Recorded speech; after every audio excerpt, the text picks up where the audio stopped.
It is Tuesday, the 18th of September. I'm calling the Unitarian Universalist Association about clergy sexual misconduct matters.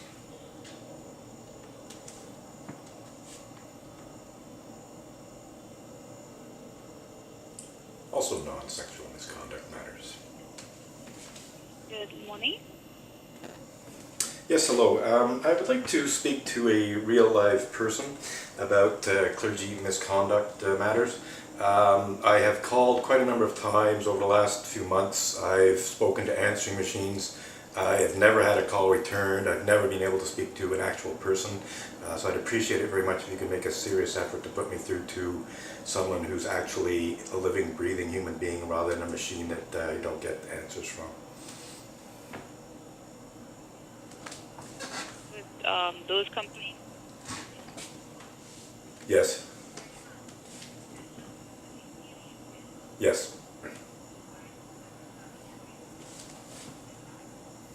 I'll put it this way, Heather Bond has had at least half a dozen messages from me over the last couple of months, and she has never called me, so I'm not impressed with Heather Bond.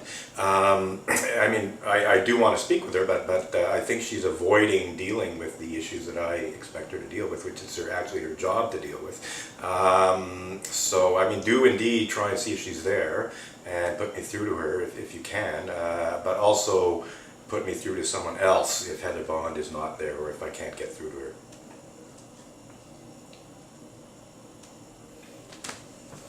So the receptionist asked me to and she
still on hold. Hello? In your communications office? Right. Right, okay. Could you give me their name? Okay. Rachel? Okay. So I'm being put through to Rachel in communications.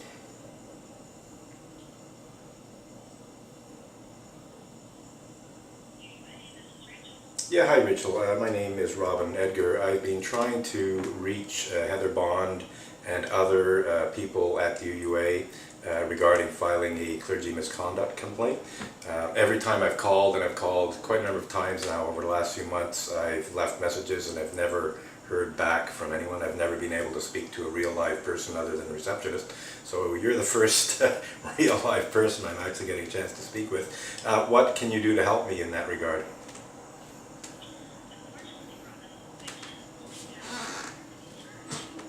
Right. Right. I expect she already knows my concern. Well, could you pass along this concern to her, specific concern? I am absolutely not impressed with her failure to get back to me. She's received quite a number of messages.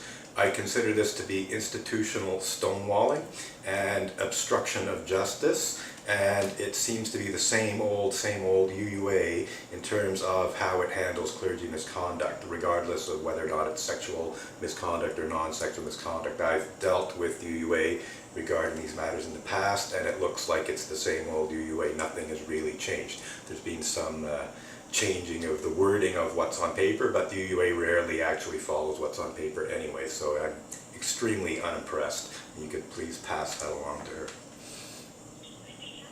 Thank you.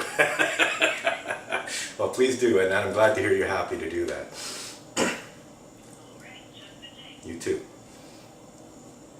So that was Rachel in communications at UUA, who told me that she would be happy to pass along what I just told her to Heather Bond.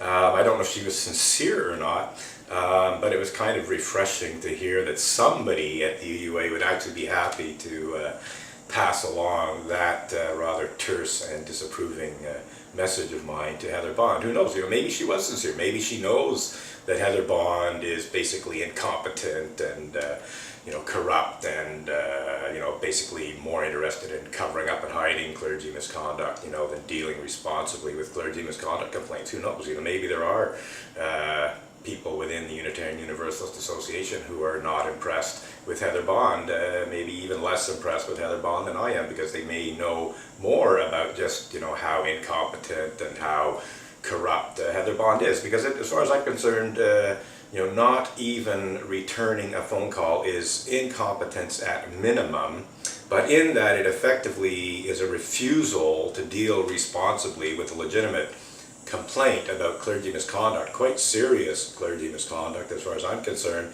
That's corrupt. That is complicity in Unitarian Universalist cover-up and denial of clergy sexual misconduct or clergy misconduct of a non-sexual nature.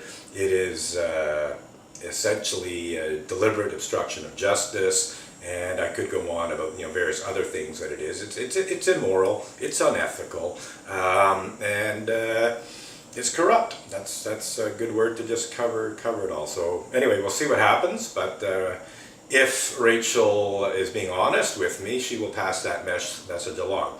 Of course, if she's not being honest with me, then maybe Heather Bond will never actually hear that message, but time will tell. That's all for now.